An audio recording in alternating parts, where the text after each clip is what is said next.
Alrighty, YouTube, it's your boy Zxous. We're here on live, Basecam. We're here on live. We've done our testing with Naga, obviously. She's a character who, I'm going to say this right now, you need to have her with Tia to be consistent. There are other options, and we're going to talk about that in this video. Make sure you guys like, subscribe. We're trying to get to 8,000 subs by the end of the month. Everybody's here. We have, what, 300 and something people like here live right now. They're all saying hi to you guys on YouTube. So, the thing about Naga is she works exactly how I've been telling you guys she was going to work. She doesn't work unless a shield is on her specifically. So we've tested out with all the shielders that are currently in the game, and there are alternatives that you can use. So let's talk about that first, I guess. So alternatives you can use are obviously Arya. The only problem with Arya is that she's on a 40-second cooldown, so you're going to be inconsistent with it. You're going to either have it off and on, right, to get Naga's full capabilities, but Arya is definitely a character you can use to get her full capabilities if you don't have Tia as of right now, and if you're not going to be summoning for Tia, right? Just remember, you're not going to have it up the entire time. Another option is actually a SR Aether, right, or Ether. She's a character who's also on a 40-second cooldown, but she will give it to 3 allies with the lowest remaining HP. Obviously, that might be, it depends on where your Naga stands, right? Because she's a supporter, she might actually have the highest HP. But this is also an option. Again, a 40-second cooldown, so on and off still.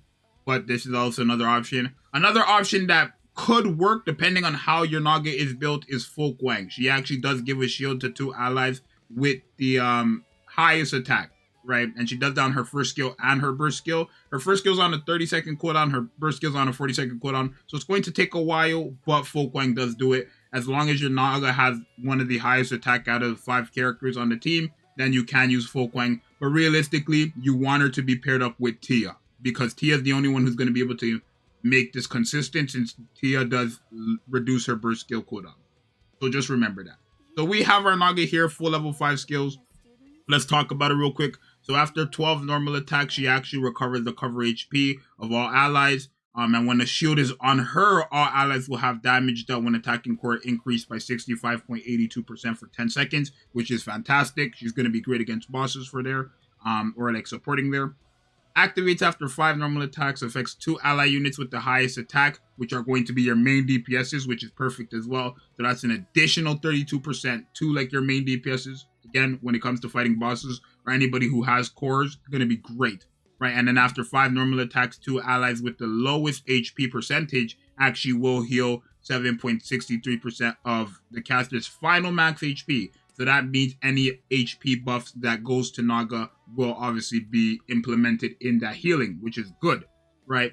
On the burst skill, she does give herself the pierce effect, which is nice because she's a shotgun user. All allies for free get a 12.5% attack buff of the caster's attack for 10 seconds. And again, when a shield is on Naga, she gives an additional 23.32% of the caster's attack buff, essentially, for 10 seconds again. So, biggest downside about this character is she's kind of in that Blanc situation where you need her with the other character. And then obviously Tia is like Noir, where Noir doesn't need Blanc. Tia doesn't really need Naga, but it's better to have them together. That's essentially what we're going with. So let's go into the showcases with the team. Hopefully we covered everything, and let's go there now. Alrighty, y'all, so we are here. This is the team we're going to be using. Now, don't mind my SR Aether here, or Ether. I've never used this character before, realistically. Don't mind her. She's there just to give it the shield so you guys can see how it does look when you have everything going up. This is our team. The team is going to do nasty damage, though, right? Again, it's not really... You don't really have many options, and even the options you do have, it's still inconsistent. So, right now... Tia comes out in 7 days. Just wait. If you're not going to be summoning for Tia, don't summon for Naga. She doesn't work with Senti. She doesn't work with Blanc. And I'm going to show that in this video as well. And you're going to see yourself. So let's just wait for burst skill to go off, which is taking its sweet time. But if you guys take a look right now, right now, everything is activated. So we have the additional 23% right here. Because again, if you look at Naga's HP here, a shield is on her. It's very small, but a shield is on her. Right, so we are getting that additional 65%, I believe. Where is it? Wait, Where is it? Here, the 65% is here, and then the additional 23 is here, right? We are getting that because the shield is on her. But if the shield wasn't on her, then we wouldn't get those. We would just get the other effects, right? But you can see, look at the numbers from Anise, right? Every time I click on her, her numbers are just going up by like, look, 2 million, right? Because of that massive, and that's without crit, I believe, right? So it's pretty good. Again, Ether is on a 40-second cooldown, so by the time you use her burst skill again, you're gonna have to wait. Look, 18, that's horrible, right? That's horrible. And with Arya, it's gonna be the same thing, but because Arya is actually a burst 2 character, and Naga's a burst 2 character, you're just gonna be going on and off with Arya and Naga's burst skill, which is way better than using this SR, right? To guarantee get Naga's burst skill every time. So if you are going to use that, I would highly recommend, if you're not gonna be summoning for Tia and you want Naga, your best bet is to use her specifically with Arya, but that's for inconsistent results, right? But you guys can see, you know, she's a pretty good character. Let's try her with these other characters and show you guys why she works and why she doesn't work. Alrighty, y'all, so now we're going to try Naga with Senti, and I'm going to demonstrate why Senti doesn't work with Naga for anybody who's wondering, because obviously I want to show you guys, right? Again, like I said before the character even dropped, the shield needs to be on her, right? We don't really need to wait for testing for you guys to understand that. I feel like, you know, a lot of people were hoping heavenly that Senti was going to work, but in my videos I did say Senti was not going to work, right? But if you look, Senti has a shield up right now. If we can get the burst skills going, which we did, you're going to see we had the shield up on Senti by the time we used Naga's burst skill.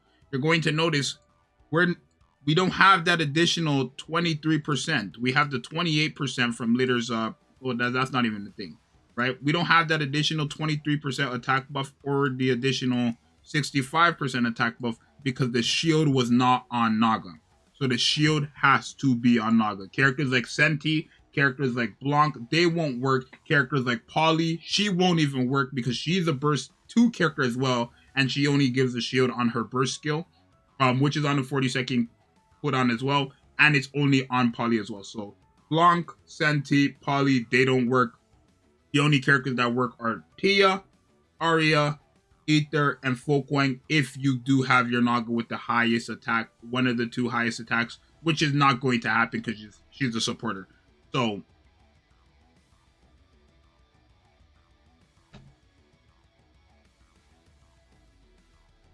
alrighty, y'all, so for the final showing, before the video wraps up, I want to show you guys with Arya. This is probably how most people's teams are going to look. So you're going to have your 20-second burst 1 unit, Arya, your 2 DPSs or your 2 burst 3 units, and then Naga. This is probably going to be the average player. If you don't have Tia, this is going to be the average player's build if you do want to use Naga, right? Again, it's not going to be consistent, but it doesn't really change the fact that it will work, right? It doesn't change the fact that it will work, right? So we're going to get the burst skill going up here. It's going to take a while, unfortunately, but we got it off.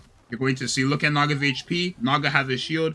So if we take a look at Naga now, boom, what's it called? Well, right now, we are only getting the 65% because remember, this 23% only happens on a burst skill. If Arya uses her burst skill to put up the shield, we're never going to get this additional 23 attack buff, but we are going to be able to get this 65% damage to core buff when we do use Arya's burst skill. So that's what's going to be consistent. So you're not going to get Naga's full kit unless you're using her with Tia consistently, realistically. But I can show you guys, right? So we have the core buff, right? We have both of the core buffs and then the regular first attack buff, and that's all we're getting, right? Go to Naga here.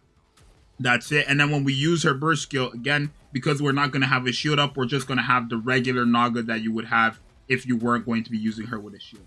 So you can get a half decent built Naga, right, if you're running a comp like this, but it's really not recommended. I would only highly recommend to summon only if you are going for Tia, because there are other options, but it's not consistent. You're getting a half-ass character. It's really not the best way to go about it, right? Because now we use Naga's burst skill. All we're getting again is half of her mechanics, right? Which is the regular, core buff, core damage buff, which is the 32%. We're getting the regular 12% attack buff, but that's it. We're not getting the extra stuff when we use her burst skill. And when we do use Arya's burst skill, all we're getting is the 65%. So if you're not summoning for Tia, don't summon for Naga. If you are summoning for Tia, then summon for Naga, because it's going to be a fantastic combo. Obviously, we have to wait for that combo, but right now, I mean, I can't tell you guys who's better between Bunny Girls and Naga and Tia. That's what everybody wants to know. We have to wait for for Tia, but we'll see. But yeah, I mean, that's really it. There's not, I've like covered all the most important facts that you need to have right now, right, with this character. So I'm gonna have this video up as soon as possible, so you guys don't make a mistake for the people who wake up to the banner, because I know the banner did drop a bit late. But yeah, she's a good character only when, you know, used correctly, which we're not gonna actually see until Tia drops again. So hopefully this video was helpful. First impressions. Thank you, chat, for obviously helping out here as well. If you guys are reading the chat, they have their opinions on the character as well. I did try to cover every important information off rip that I could give you guys about Naga. So if I do influence you guys on what you do summon for, those are the reasonings behind it. So now you know if you should summon or not, realistically. But if you guys are new, subscribe. Make sure you guys like the video. We're trying to get 8,000 subs by the end of this month. So yeah, I'll see you guys in the next one. I'm out. Peace.